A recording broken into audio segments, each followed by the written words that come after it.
Le juste n'a pas été fait pour la loi. Ne veut pas dire que le juste est exempt de loi. Non. Mais il a une autre loi. Comprends que tant que la justice n'a pas été greffée à toi, tu peux penser au royaume, vouloir entrer dans le royaume, mais tu dois avoir des vêtements de justice. Yes, come on. Shalom la famille, j'espère que vous allez bien. Ici encore l'apôtre Edmond et encore le prophète Joseph Turpin. Shalom. Nous sommes là pour une nouvelle série. Nous allons parler aujourd'hui de l'honneur. Nous allons vraiment dérouler sur l'honneur et attachez vos ceintures. Nous allons commencer par la prière et je sais que Dieu va nous faire énormément de bien. J'invite le prophète Joe à nous conduire dans la prière. Seigneur, nous voulons te rendre grâce et te bénir et te dire merci. Merci pour ce nouvel temps que tu nous donnes. Nous allons parler de l'honneur. Aide-nous à mieux comprendre au travers de cette balade, de mieux voir encore les rouages qui sont rattachés à ce mystère dans le nom de Jésus-Christ. Amen. Amen. Ma prophète, comment vas-tu? Très bien. J'espère que tu vas très bien. Nous, on est là, on rend grâce à Dieu. Super. Et je crois que ce thème est un thème très important. Tout à fait, voilà, tout à fait. On a eu à faire plusieurs séries déjà. Jusque-là, vous pouvez les voir sur notre chaîne YouTube. Yes. Et certainement, vous nous suivez déjà de là. Vous pouvez vous abonner, vous pouvez mettre un like, un commentaire et partager les vidéos que vous suivez. Alors, my prophète, aujourd'hui, nous parlons de l'honneur. L'honneur. L'honneur, c'est quelque chose qui est... On en parle, mais très souvent, c'est quelque chose qui n'est pas très compris. Effectivement. La Bible dit « honore ton père et ta mère ». Oui. Voilà. Généralement, on croit que la Bible ne parle que de ça dans le cadre de l'honneur. Et beaucoup de gens ne restent qu'à la dimension où on honore les parents, nos parents biologiques. Effectivement. On les honore. Et on ne sait pas vraiment comment les honorer. Parce que dire « honore ton père et ta mère », quelqu'un va dire « j'honore mon père ». Tout à fait. Est-ce que vraiment la personne honore? Moi, prophète, j'aimerais que tu nous introduises un peu dans ce sujet. Mon apôtre, c'est tellement important ce dont tu parles actuellement, parce que lorsqu'on parle de l'honneur, déjà, il faudrait qu'on puisse regarder ensemble c'est quoi l'honneur. Effectivement. Qui est capable de donner l'honneur? Et permettez-moi juste de faire une petite recherche dans le dictionnaire. Je pense que vous tous, vous avez un dictionnaire. Oui, je pense que c'est important. Ok. Et quand on parle du mot, par exemple, honneur, oui. Bon, je vais regarder sur mon dictionnaire. On nous parle généralement de quoi? On nous dit estime. Estime. Considération, renom ou éclat. Moi, dans le dictionnaire Le Robert, on dit dignité morale, considération accordée au mérite reconnu. Très bien. Donc, déjà, avec la définition que tu donnes, ça veut dire qu'il y a le principe de reconnaître le poids de la personne ou bien de la chose avec laquelle on traite. Come on. Donc, je comprends par là que quelqu'un qui n'a pas été familier dans un environnement où les gens ont de la valeur aura du mal à comprendre le principe de l'honneur. Effectivement. Mon apôtre. Waouh, c'est très fort ce que tu dis parce que on ne peut pas donner quelque chose qu'on ne connaît pas, qu'on ne maîtrise pas. Aujourd'hui, on envoie un enfant, on lui dit amène-moi le verre. Si l'enfant ne sait pas c'est quoi un verre, si l'enfant ne sait pas c'est quoi une timbale, ne sait pas c'est quoi une tasse, il ne sait pas faire la différence. Il se dit verre, il va prendre une tasse et il va l'amener, croyant que c'est ça le verre. Merci. Parce qu'il voit que tu veux boire de l'eau, tu lui as demandé un verre. Un verre. Et c'est important ce que le prophète est en train de dire. Si on n'est pas dans l'environnement, nous ne pouvons pas savoir c'est quoi l'honneur. Parce que la Bible nous dit une chose qui est importante. Parce que pour pouvoir donner l'honneur, il faut déjà savoir ce que c'est. Parce que la Bible nous dit, pour ceux qui croient qu'on dit d'honorer son père et sa mère seulement dans la Bible dit dans Romains 13, le verset 7, « Rendez à tous ce qui leur est dû. L'impôt à qui vous devez l'impôt. » Donc, on doit rendre l'impôt. On dit à chacun, rendez à tous ce qui leur est dû. Et quand on regarde le mot dû en grec, c'est le mot ophilé, ophilé, qui veut dire ce qui est dû, une dette. Ok? Et donc, on parle de dette. Donc, il y a des dettes spirituelles qu'on peut avoir. Il y a des dettes qu'on peut avoir aussi dans le monde naturel. Donc, on dit les impôts. Rendez l'impôt à ce qui vous devez l'impôt. C'est pourquoi le Seigneur a dit afin de ne pas scandaliser. Exactement. Voilà. Il ne doit rien à personne, mais il a payé les impôts. Le tribut à qui vous devez le tribut. La crainte à qui vous devez la crainte. Donc il y a des gens à qui on doit donner la crainte. Alors comment? Il y a Dieu à qui on doit donner la crainte. Oui. Mais est-ce qu'il n'y a que Dieu? Ça, c'est une autre histoire. Mais on dit l'honneur à qui vous devez l'honneur. Et on dit au verset 8, ne devez rien à personne, si ce n'est de vous aimer les uns les autres, car celui qui aime les autres a accompli la loi. Donc, ici, on nous fait comprendre que la seule chose qu'on doit continuellement devoir à quelqu'un, c'est l'amour. C'est la seule chose. Mais en dehors de ça, on ne doit pas devoir quoi que ce soit aux gens. Et donc, même si on doit l'amour, on doit toujours le donner. C'est juste une façon de dire que ça doit être continu. Tout à fait. Mais l'honneur doit être rendu. L'honneur doit être quelque chose qu'on ne doit jamais vouloir accepter de devoir à quelqu'un. Donc, prophète, si quelqu'un ne sait pas c'est quoi l'honneur, comme tu as dit, comment donner l'honneur? Et on se rend compte que ce n'est pas seulement à son père. Tout à fait. Je vais donner un verset qui est dans Éphésiens. Oui. Éphésiens, le chapitre 6, ou bien même Colossiens, le chapitre 4. Ça dépend Oui, on va aller dans Éphésiens 6, je pense que c'est plutôt là-bas. Okay. On est dans Éphésiens 6, le verset 1. Oui. La Bible dit, enfants, obéissez à vos parents, selon le Seigneur, car cela est juste. Et j'aime bien, on dit, obéissez à vos parents selon le Seigneur. Et le mot selon, c'est un. Ok. C'est N, qui veut dire un par avec. Donc on dit, obéissez à vos parents dans le Seigneur. Exact. Et on dit au verset 2, honore ton père et ta mère. C'est le premier commandement avec une promesse. Afin que tu sois heureux et que tu vives longtemps sur la terre. Yes. Donc, on nous dit ici d'honorer nos parents. Mais on nous donne une forme. On dit obéissez. Obéissez. Ah. Mais on dit vos parents selon le Seigneur. Exact. Oh, bon. Quelqu'un va mieux comprendre. Verset 5. Que quelqu'un comprenne. Serviteurs, obéissez à vos maîtres selon la chair, avec crainte et tremblement, dans la simplicité de votre cœur, comme à Christ. Oui. Ah. Serviteurs, obéissez à vos maîtres. On n'a pas dit selon le Seigneur. Non. Selon la chair. Parce que quelqu'un va croire que quand on dit obéissez à vos parents selon le Seigneur, c'est il faut suivre selon l'esprit. Effectivement. Mais là, comment Paul peut dire d'obéir à vos maîtres, selon la chair? Ça veut dire que on doit être dans... Et les œuvres de la chair sont manifestes. C'est l'impudicité, sont les querelles, les animosités. Les disputes, donc, etc. Comment obéir à son maître selon la chair? Non. True. Le maître est selon la chair. C'est-à-dire c'est un maître dans la chair. Il est ton maître. Yes. Dans l'esprit, ton maître, c'est le Seigneur. True. Tu vois? Dans le Seigneur, ton maître, c'est Jésus. Yes. Mais dans la chair, ton maître s'appelle un tel, Donc, exact. Quand on dit honorer à vos parents selon le Seigneur, on parle des parents spirituels. True. Donc, on ne dit pas d'honorer seulement. Non, on ne dit pas d'honorer seulement un père. Non. Un père biologique. Biologique. Ou maman biologique. Maman biologique. Donc, my prophète, c'est important ce que tu as posé comme question. Ah, très bien, parce que mon apôtre, je bénis Dieu. Quand tu as pris le passage de Romains chapitre 13, le mot honneur veut dire Timée. Timée. C'est Timée. Comme Bartimée. Bartimée. Oui. Et on dit que c'est la valeur par rapport à une chose qui est estimée. Come on. C'est ça en fait. Yes. Maintenant, Dieu à un moment donné va avoir un palabre. Dieu va avoir palabre avec les enfants d'Israël dans le livre de Malachie. Malachie chapitre 1. Malachie 1, yeah. Ok, à partir du verset 6. On va voir, la Bible dit, un fils honore son père. Come on. Et un serviteur son maître.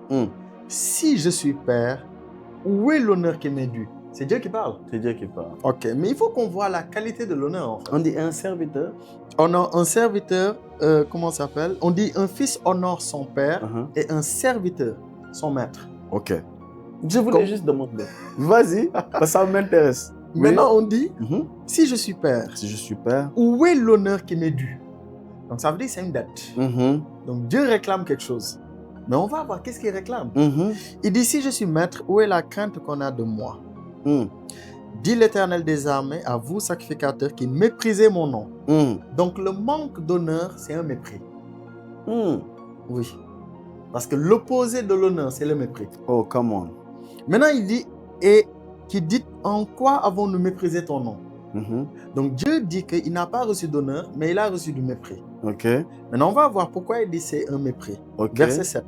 Vous offrez sur mon autel. Ah bon?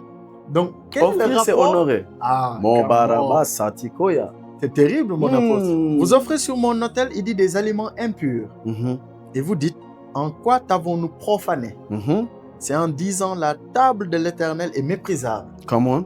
Verset 8. Est-ce qu'ils l'ont dit? Non. De leur bouche? Non, je ne pense pas. Come En tout on. cas, ils ont dit la table est méprisable. Comment? Ils l'ont dit. Si Dieu le dit, c'est que c'est vrai. C'est que c'est vrai. Comment? Verset 8. Quand vous offrez en sacrifice une bête aveugle, n'est-ce pas mal? Quand vous offrez une boiteuse ou infirme, n'est-ce pas mal? Offre-la donc à ton gouverneur. Te recevra-t-il bien? Te fera-t-il bon accueil? Donc je comprends qu'un gouverneur, en fait, on ne peut pas lui donner comme honneur une bête malade. Ouais. Ou bien impure. Non. Maintenant, Dieu s'identifie à un gouverneur. Parce qu'il est un roi qui gouverne. Yes. Il a un gouvernement. Il a un gouvernement. Donc le problème d'honneur qu'il a, c'est qu'en fait, les gens lui donnent des bêtes qui sont aveugles. Comment? Et en cela, il considère que vous avez méprisé mon nom. Parce qu'on a dit que honneur, tu as montré timé. Timé. La valeur qu'on estime. Tu as estimé. Estimé. Timé. Timé. Comment? On a timé l'Éternel. Yes. Qu'il vaut en fait une bête aveugle. Oh.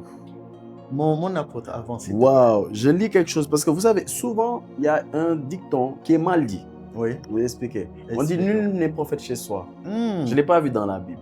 Ah, come on. Ce que j'ai vu dans la Bible, c'est dans Matthieu 13, 57. Yes. Il était pour eux une occasion de chute. Mais Jésus leur dit, un prophète n'est méprisé que dans sa patrie et dans sa maison. On n'a pas dit qu'il n'est pas prophète chez lui, on a dit qu'il est méprisé. Et le mot méprisé, c'est atimos.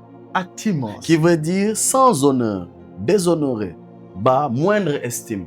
Ça veut dire que l'estime qu'on devait donner au Seigneur, les gens ne lui ont pas donné. Et en faisant cela, en fait, ils l'ont déshonoré. Ça veut dire l'honneur qu'ils devaient lui donner, ils ne lui ont pas donné. Donc, il dit une chose, il dit celui qui reçoit un prophète en qualité de prophète. Parce que la qualité de prophète, c'est une estimation. C'est une estimation. Et donc, on peut recevoir un prophète, mais en qualité de simple homme, d'un mortel. Exactement. Donc, en faisant cela, nous ne recevrons jamais la récompense du prophète. True. Donc, il explique, il dit en fait, parce qu'il est arrivé là où il était né, Nazareth, on dit qu'il a fait que quelques guérisons. Exact. Il n'y a eu que quelques guérisons. Et certains hommes de Dieu même vont plus loin en disant qu'il y avait quelques maux de tête qui avaient été guéris. Juste pour expliquer que le problème n'est pas l'onction qui était sur Jésus. Le problème est l'honneur qu'on a donné à cette onction. L'honneur qu'on lui a donné. L'estimation qu'on a donnée à cette onction n'était pas équivalente à la grâce qu'il transportait. La grâce qu'il transportait. Donc la personne ne pouvait pas recevoir. Il y a beaucoup de personnes qui aujourd'hui, à cause de la proximité parfois, mais à cause de beaucoup de critiques, beaucoup de choses qu'on dit sur Internet, regardent un homme et un homme de Dieu, tiens à préciser, et ne l'estiment pas. Mais bizarrement, ils estiment. Ils honorent leur employeur. Effectivement. Oh, parce qu'on a dit employé, honorez vos employeurs. Bon, je vais changer. Serviteur, honorez vos maîtres. C'est dit. Parce qu'en fait, un serviteur, quelqu'un me suit. Tu vas dire non, je ne suis pas un serviteur. Si, je vais t'expliquer pourquoi. Pourquoi tu es un serviteur? C'est parce qu'en vérité, il y a un maître. Il y a quelqu'un qui a une vision qu'on appelle une entreprise telle. Et toi, on t'a proposé un contrat. Parce qu'il faut clarifier une chose, c'est un détail, mais c'est important. Come on. La différence biblique entre un serviteur et un esclave. Le serviteur a un salaire. L'esclave n'en a pas. L'esclave appartient à son maître. True. Alors que le serviteur a un salaire. Le serviteur, on dit que le serviteur, l'ouvrier de la dernière sont les serviteurs. Ils viennent à la fin, on leur donne quelque chose. Donc même Dieu aujourd'hui, quand tu es son serviteur, il te paye. Il te paye. Donc, je veux dire à quelqu'un, tu es là, tu ne servis peut-être pas que tu étais un serviteur et que tu as un maître. Le maître que tu as, ce n'est pas que ta vie lui appartient, non. Mais tu as un contrat avec lui. Il a une vision, il a un champ qui est peut-être l'entreprise. Et toi, tu es un serviteur dans. C'est pour ça que beaucoup de gens ont perdu leur travail parce qu'ils ont déshonoré le maître.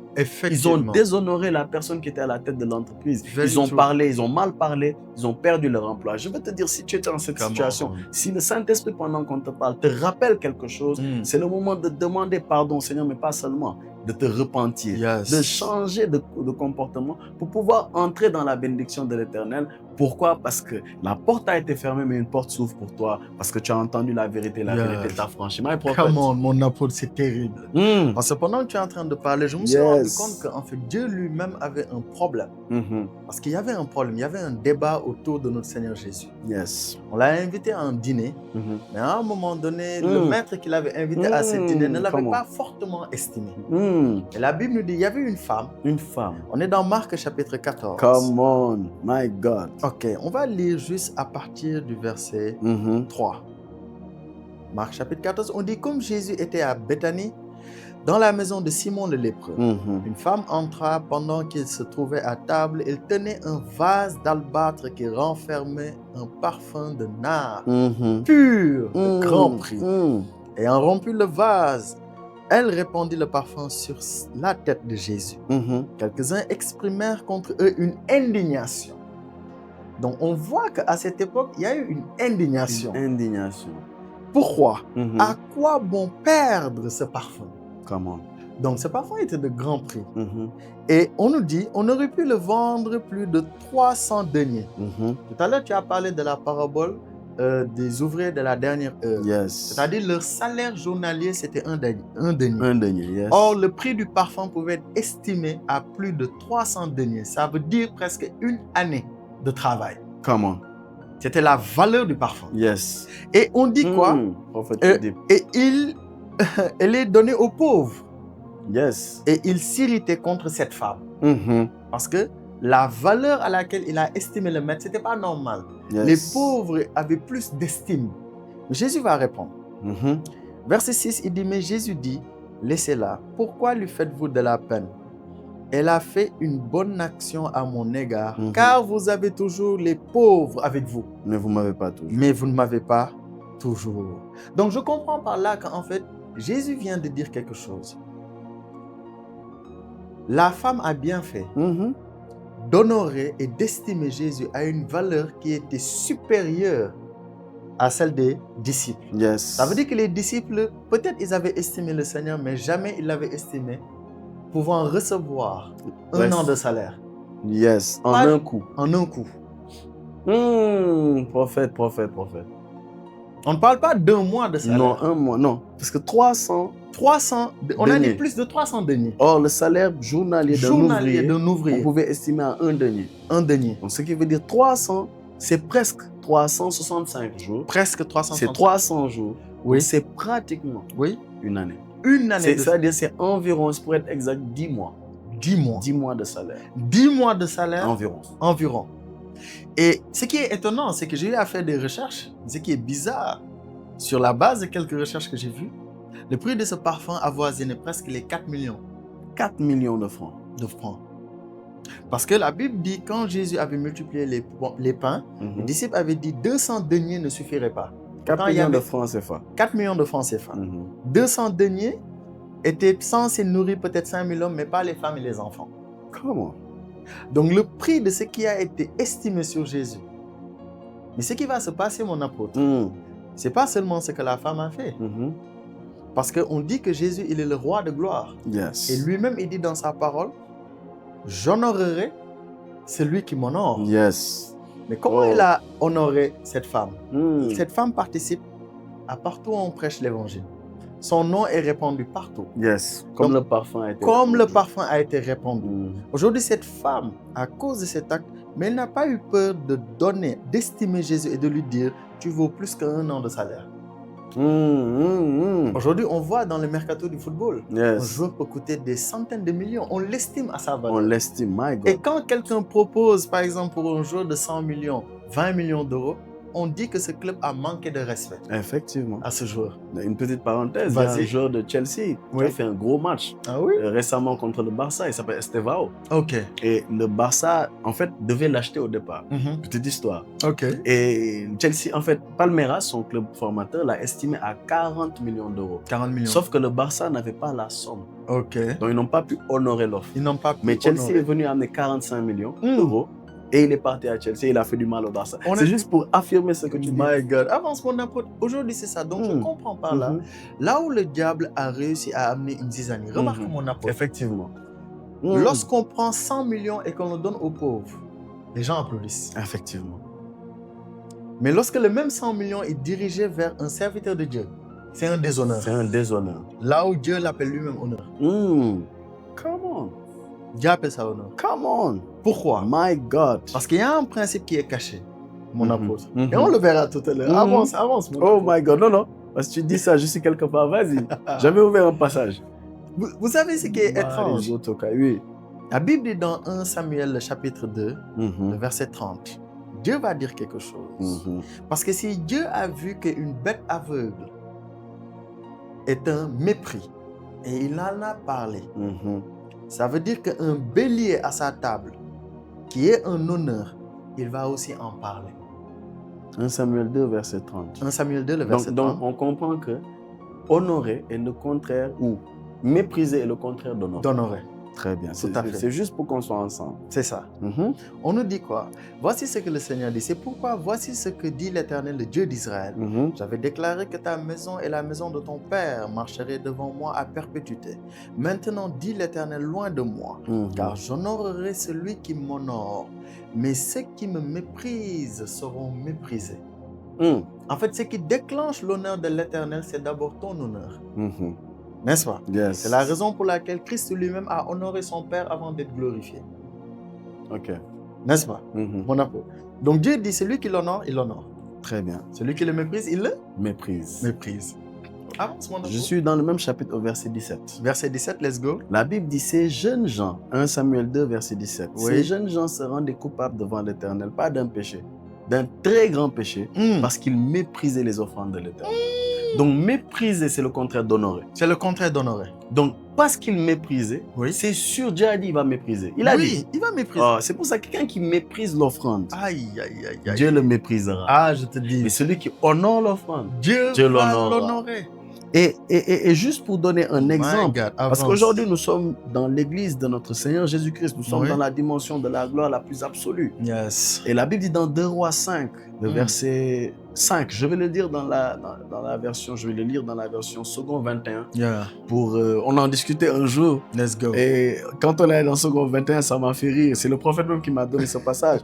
On est au verset 5. La Bible dit, le roi de Syrie dit, vas-y, rends-toi à Samarie. Il parle à Naaman, lépreux. Je vais envoyer une lettre au roi d'Israël. Naaman partit, prenant avec lui 300 kilos d'argent, 70 kilos d'or et 10 habits de rechange. Voilà l'offrande que Naaman a amenée. On dit 300 kilos d'argent. Le kilo d'argent est estimé, le prix moyen du kilo d'argent est à 1473 €. Ok. Donc, je vais mettre 1473. On va faire des calculs rapides. 1473, quelqu'un peut calculer avec moi, multiplié par... Bon, j'ai un convertisseur même de euro CFA. My God. Pour juste avoir le prix du kilo. Yes. On est d'accord? Voilà. Je suis entré dans mon application et je suis au niveau du convertisseur en euros. Yes. 1473, on me met que c'est 995 277. Ok, 995 277. Voilà. Francs CFA. Voilà. Okay. On multiplie maintenant par les 300 kilos d'argent. Multiplié par 300, ça fait 298 583 000. 298 millions. Ça, c'était quand il est venu avec les 300 kilos d'argent. Wow. Maintenant, nous allons voir le kilo d'or, il est à combien? Le kilo d'or, lui, il est beaucoup plus cher. Le kilo d'or est à 115 488 €. Ok. Ok? My God. Donc, 115 000. 115 400. Combien j'ai dit? 88. Même mon application est en train de bugger. C'est le kilo. 488. Nous sommes à 78 32 000 francs CFA. 32 900. Ok. Donc 78 32 900. Je vais vous montrer quelque chose à quelqu'un. Multiplié par 70. Parce que c'est 70 kilos d'or qu'il a amené. Permettez-moi de prendre juste 78 millions. Multiplié par combien? Par 70 kilos. 70. Oui. Wow. OK. Donc là, j'ai le montant cumulé avec le premier que tu m'avais donné. Oui. Donc on est à 5 milliards. 5 milliards. 758 millions. 758 millions. 583 100 francs. Bon, d'accord. Les 100 francs, on pardonne. On va dire 5 milliards. 5 milliards. Alors, Naaman le lépreux se lève. Il a la lèpre. Oui. Mais il estime. Oui. L'onction de Élisée. Oui. Pour guérir de sa lèpre. Oui. À 5 milliards. Oui. Alors, je ne sais pas si quelqu'un comprend. Oui. Là où aujourd'hui Jésus est venu et il a donné la guérison gratuitement. Effectivement. Mais effectivement, il a donné gratuitement. Il ne t'attend pas que tu lui donnes. Mais à combien tu estimes ça? Merci. Aïe, aïe, aïe. Merci. Par rapport à ce que tu as. Pas par rapport à... Personne ne peut estimer la guérison de Dieu. Personne. Aujourd'hui, Naaman ne peut pas l'estimer. Mais l'honneur qu'il a présenté. Aïe, aïe, aïe, aïe. Un prophète. Donc, là, c'est un homme de Dieu qu'il est allé, il a apporté 5 milliards. C'est un homme de Dieu. Mais c'est bizarre, les gens qui lisent la Bible, qui lisent ça, oui. Il y en a qui vont dire c'est l'Ancien Testament. Il y en a qui vont dire oui, bon, c'est pas grave. Mais on a vu les 4 millions qu'on a donnés en un coup comme ça. En un coup. Au Seigneur. Et il a dit, laissez, c'est pour ma sépulture. C'est pour ma sépulture. Un homme qui dit ça, c'est pour mon tombeau. C'est pour... Mon Dieu. C'est terrible. Et pourtant, on sert ce Jésus-là. Hein? C'est le même Jésus qu'on sert. Ah, mon prophète. Vas-y. Non, mon apôtre, tu sais, je comprends mieux pourquoi la Bible définit le roi de gloire comme étant le roi des rois, le Seigneur des seigneurs. Pourquoi? La Bible aurait pu dire qu'il est le roi des esclaves. Mais la Bible dit qu'il est le roi des rois, le Seigneur des seigneurs. Cette pensée, en fait, est claire parce que ça veut définir quelque chose lorsqu'on va dans 1 Roi chapitre 3. 1 Roi chapitre 3. Oui. On va lire déjà le verset 3. Come on. Yes, j'aime beaucoup ce verset. Salomon aimait l'Éternel et suivait les coutumes de David son père. Oui. Seulement, c'était sur les hauts lieux qu'il offrait des sacrifices et des parfums. Très bien. On nous dit que Salomon aimait l'Éternel et il suivait les coutumes de David son père. Ça veut dire que tout ce qu'on voit Salomon faire, c'est David qui le faisait. C'est ce que David faisait. Mais ce qui est étonnant, lorsque Salomon va aller pour montrer qu'il aimait l'Éternel, la Bible me choque par le verset 4 parce que le verset 4 ne commence pas par Salomon se rendit pour sacrifier. Le verset 4 commence par le roi. Le roi se rendit à Gabon pour sacrifier.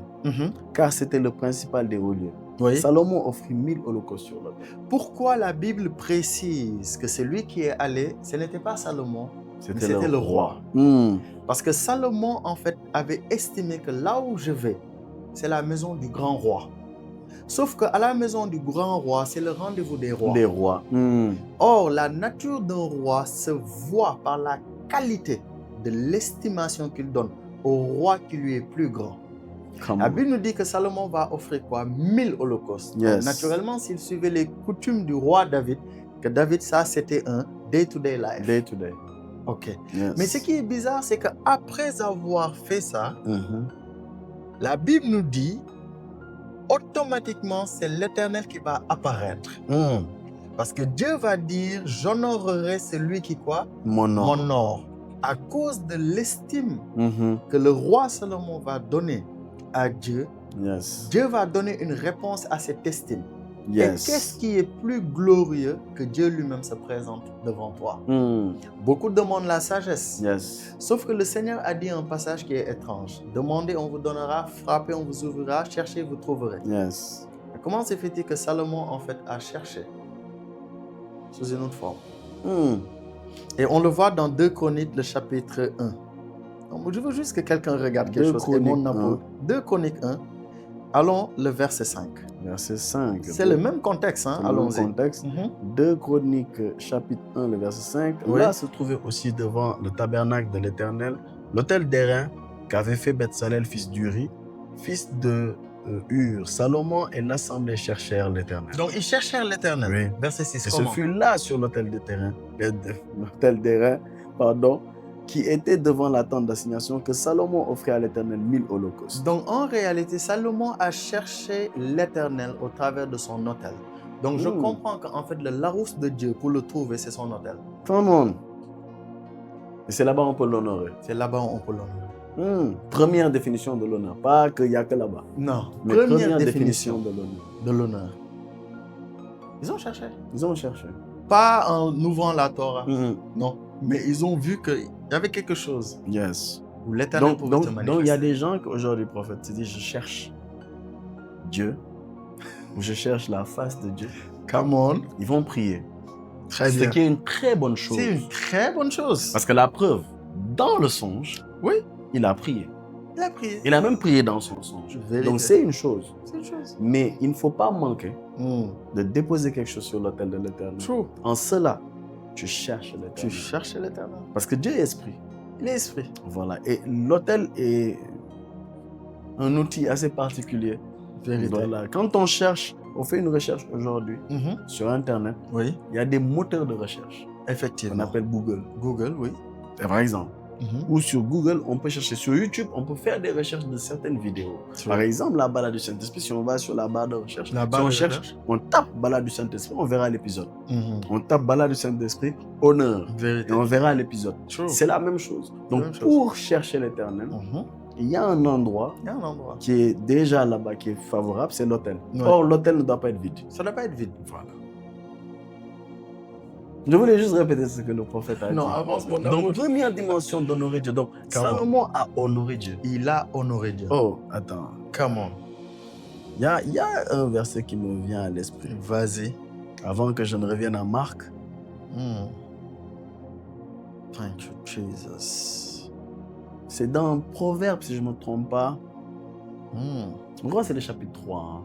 Proverbe 3. Je ne sais plus c'est quel verset. C'est le 5 ou le... Il parle de quoi, même? Oui, il parle de l'odeur. Je vais sortir ça. Ok. C'est dans... Oui, Proverbe. Ah! C'est... Voilà. Nous sommes dans Proverbe. Voilà, 3, verset 9. Ok. Proverbe 3, le verset 9. Ok. On nous dit, honore l'Éternel avec tes biens et avec les prémices de tout ton revenu. Honore l'Éternel avec tes biens. Avec tes biens. Tes biens. Il faut reconnaître aussi quelqu'un aujourd'hui. Ce n'est pas avec ton argent. Argent. Parce que beaucoup entendent money. On a dit tes biens. Aujourd'hui, une montre, c'est un bien. Un téléphone, c'est un bien. Oui. Des chaussures, c'est un bien. Une maison, c'est un bien. Une chambre, c'est un bien. Aujourd'hui, une femme a honoré Dieu en accueillant son prophète et en lui faisant une chambre haute. C'est la femme sunamite. Elle a honoré Dieu avec une chambre dans sa maison pour le prophète lorsqu'il allait venir pouvoir se recueillir, être dans une retraite pour pouvoir revenir plus fort et rendre ministère. On dit, honore l'Éternel avec tes biens et avec les prémices de tout ton revenu. On dit, avec quoi honorer? Donc, on donne des objets avec lesquels, ou bien des outils avec lesquels on peut honorer. Et on dit au verset 10, il y a une promesse au verset 10. Alors, tes greniers seront remplis d'abondance et tes cuves regorgeront de mots. On dit, tes greniers seront remplis. Pas de ceci ou de cela, mais d'abondance. Déjà, l'abondance, c'est une plénitude. Yes. Bon.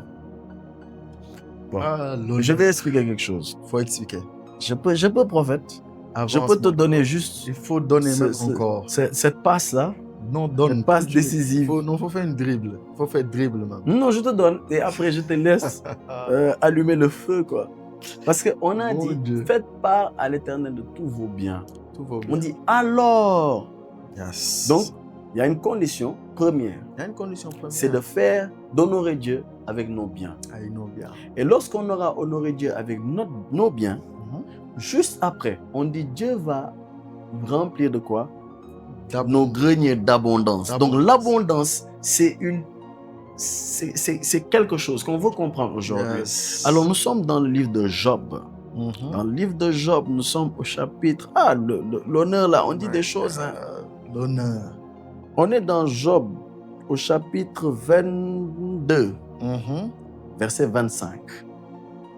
My God. On dit, et le Tout-Puissant sera ton or, ton argent, ta richesse. Le Tout-Puissant sera ton or, ton argent, ta richesse. Je vais expliquer quelque chose aujourd'hui. Explique. J'aime bien le dire comme ça. Aujourd'hui, Bill Gates, Mark Zuckerberg, Elon Musk, Jeff Bezos, on les pèse à tant de millions, de milliards, je dirais, pardon, de dollars. On les estime. On les estime. C'est pourquoi ils reçoivent un honneur. Yes. Parce qu'on les a estimés. On regarde, on dit, ils pèsent. C'est ça qu'on dit. Ils pèsent tant de milliards de dollars. True. Mais ce verset est en train de me dire que nous, qui appartenons à Christ, nous pesons l'Éternel, le Tout-Puissant. Comment? C'est ce que nous pesons. Ça. Maintenant, la différence, en fait, entre un... Oh, ça va bénir quelqu'un. La différence entre un Mark Zuckerberg et toi, c'est quoi? C'est que Mark Zuckerberg ne marche pas avec du cash. Parce que le chrétien croit au cash. Il ne croit pas en Jésus-Christ. Je ne généralise pas. Hein. C'est juste dans le contexte dans lequel je parle. Avant que quelqu'un dise, oui, il a dit que les chrétiens croient au cash. Après, ils vont dire, non, c'est plutôt toi qui crois au cash. On connaît les gars. J'explique. Je parle, en fait. C'est une façon d'emmener le sujet pour que ça réveille quelqu'un. Captiver l'attention. Certains chrétiens, les Aouza, croient au cash. Quand je dis croient au cash, c'est quoi? Quand ils voient qu'il attend, ils voient qu'il y a 100 000 francs, 150 000, il se dit, il est rassuré pour la fin du mois. Quand il ne voit plus, il stresse. True. C'est ce qu'il dit dans la parabole du semeur.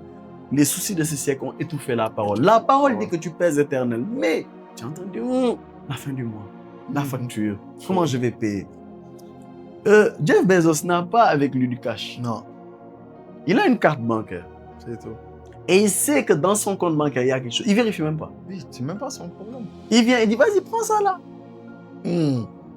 Oh, come on, avance. Le chrétien a besoin de quelque chose. Oui. Dans son grenier.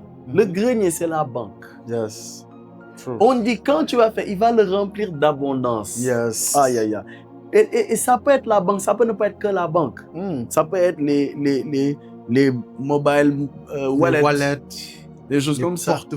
Portefeuille, ça peut être un sac à main, ça peut être n'importe quoi. Mais dans tout ça, il y a l'Éternel. Aïe, aïe, aïe. My God. On dit, il remplit le grenier de l'abondance. Yes. Il dit, je suis venu afin que les brebis aient la vie et qu'elles soient dans l'abondance. Ça veut dire que je comprends, prophète, que là, en fait, on a un grenier. Oui. C'est juste, tu es connecté à quel grenier? Merci. La question que beaucoup doivent se poser, apôtre, tu parles de quel grenier? J'ai compris qu'on a des greniers qui sont dans le ciel. On a des greniers, il y a des bourses. Il y a des bourses. Oui. Et maintenant, ces greniers-là doivent faire descendre quelque chose. J'ai compris une chose, mon prophète. Avance. Un homme de Dieu, une fois, le disait, un homme de Dieu que j'aime beaucoup.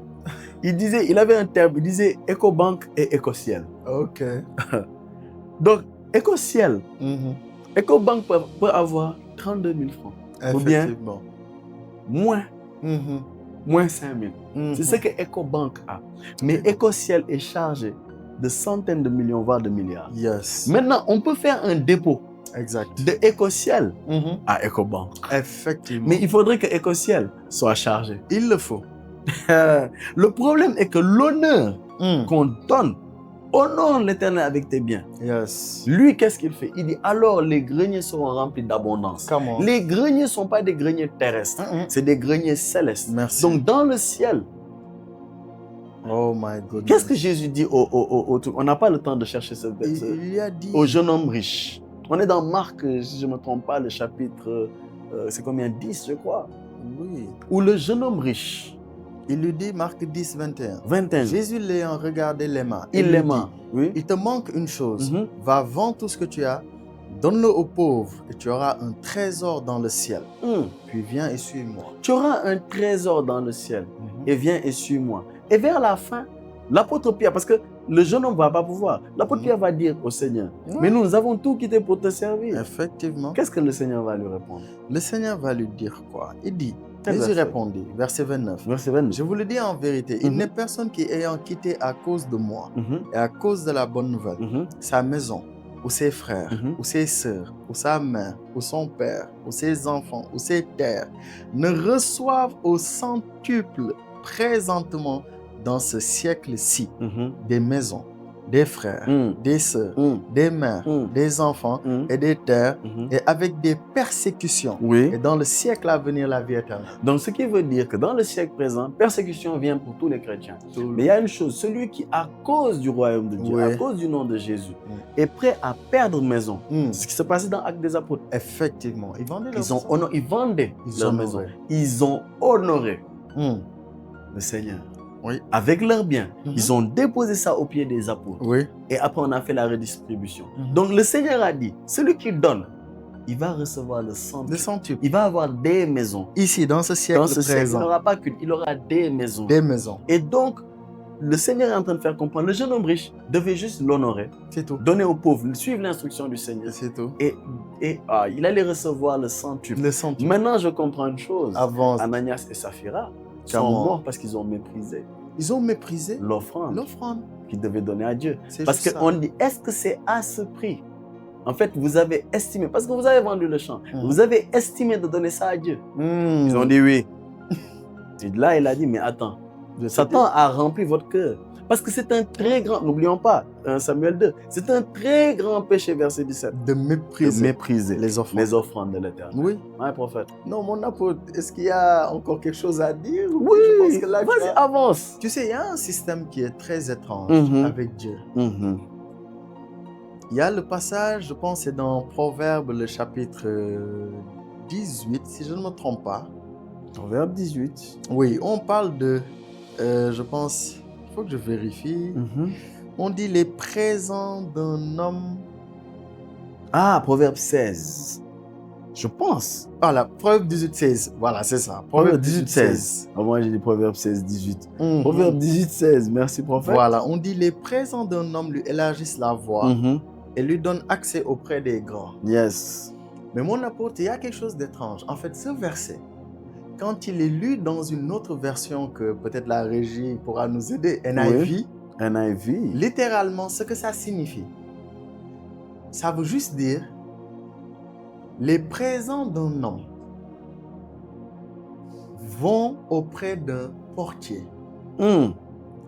Et le portier ouvre le palais et annonce le nom du donateur. Come on! En fait, c'est ça. J'ai envie de le lire même en anglais. C'est ce que signifie ce verset. Effectivement. Et en d'autres termes, le mot qui est utilisé, en fait, c'est le mot huissier. Huissier, usher. Usher. Yeah, I'm saying that. Mais le mot usher, oui. À l'époque des royaumes, le huissier se tenait à la porte du palais. Yes. Et quand il ouvrait, il tombait directement devant la face du roi. Yes. Donc, quand un roi amenait un présent, la première chose que l'huissier fait, il ouvre la porte et par exemple, il dit « Apôtre Edmond », c'est-à-dire il annonce son nom. Ensuite, il dit « 400 millions ». Maintenant, quand il annonce ça, ce qui se passe, c'est que le roi qui a l'information, tout le monde a les yeux rivés sur lui. Yes. Donc, il faut que le portier puisse dire aussi autre chose en faveur de l'apôtre Edmond. C'est là où maintenant le roi va ouvrir son trésor et va honorer l'invité qu'il a honoré. Yes. En lui donnant aussi en retour quelque chose de troublant. Come on. Waouh, waouh, waouh, je suis béni. Donc, NIV. Donc, mon apôtre, c'est ça en fait.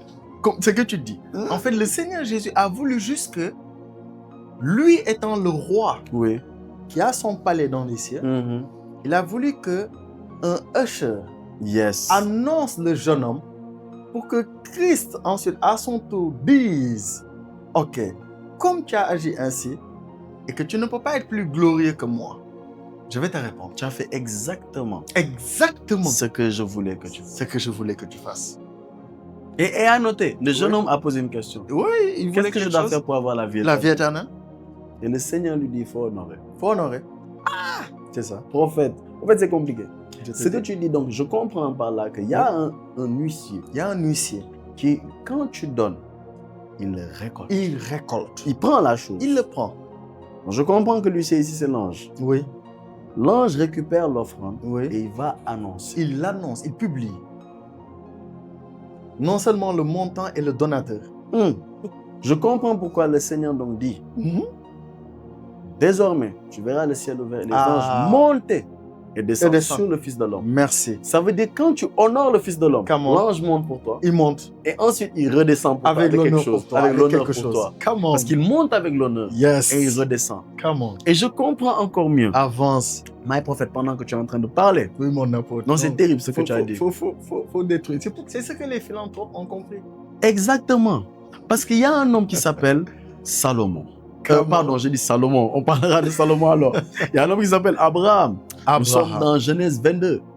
Et la Bible nous dit une chose. C'est un verset qui m'a longtemps intrigué. Hein. Avance. Et la Bible est en train de nous dire, Genèse 22, verset, on peut dire à partir du verset 15, Abraham va donner un sacrifice à l'Éternel. On dit l'ange de l'Éternel appela une seconde fois Abraham des cieux et dit, je le jure par moi-même, parole de l'Éternel, parce que tu as fait cela et que tu n'as pas refusé ton fils, ton unique, je te bénirai et je multiplierai ta postérité, etc., etc. Oui. Mais ça, on voit que ça, c'est la parole de l'Éternel. C'est la parole de l'Éternel. Mais au verset 12 de Genèse 22, l'ange dit, n'avance pas ta main sur l'enfant et ne lui fais rien, car je sais maintenant que tu crains Dieu.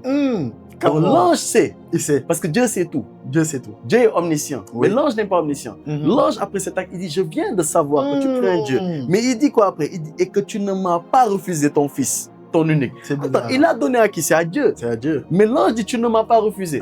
Donc je comprends que l'ange était venu comme un huissier. Aïe, aïe, aïe, pour recevoir. Pour recevoir. Et partir. Mais comme il n'avait rien dans les mains, il a attendu. Et quand il a reçu, il a dit, non, ça c'est la preuve que tu crains Dieu. Parce qu'on doit rendre la crainte à qui on doit la rendre. Donc en donnant ça, en obéissant, tu as craint Dieu. Je sais que tu crains Dieu. Je te dis. Mais maintenant, tu ne m'as pas refusé. Aïe, aïe, aïe, aïe, aïe, aïe. Que quelqu'un ne refuse pas à l'ange. Yes. Non, mon apôtre, tu me fais du bien. Je pense qu'on a fini pour cet épisode 1. Il fallait introduire. On a introduit. Je pense qu'on va prier. On va prier. Let's go. Vas-y, mon apôtre. Père, dans le nom de Jésus, merci pour cette révélation. Merci parce que nous savons maintenant ce qu'est l'honneur. Et nous prions que tu nous donnes un cœur pour honorer. Un cœur pour honorer ceux à qui nous devons rendre l'honneur. D'abord à toi. Parce que c'est ce que nous avons traité aujourd'hui. Et que nous traiterons encore. Nous devons savoir t'honorer. Enseigne-nous à t'honorer. Donne-nous de pouvoir être des hommes et des femmes qui honorent Dieu. Par les différentes voies. On a vu aujourd'hui par les biens que nous avons. Apprends-nous à honorer. La Bible dit, ce peuple m'honore des lèvres, mais son cœur est loin de moi. Seigneur, nous prions d'être jamais ces personnes-là qui honorent, qui disent des paroles, de belles paroles, qui chantent des adorations, des louanges, qui parlent, qui disent oui, Dieu, j'aime Dieu, mais qui au fond, non. Seigneur, nous prions de toujours t'honorer, que tout notre être puisse t'honorer. À toi soit la gloire et à toi soit tout l'honneur dans le nom de Jésus. Amen. Shalom. Shalom à vous. Vous désirez être partenaire de votre émission La Balade du Saint-Esprit? C'est possible et simple. À partir de 10 000 francs, devenez partenaire ponctuel ou mensuel. Vous souhaitez passer par Wave ou Orange Money? Un seul numéro. 77 856 44 39. La Balade du Saint-Esprit, une émission en Christ pour vous.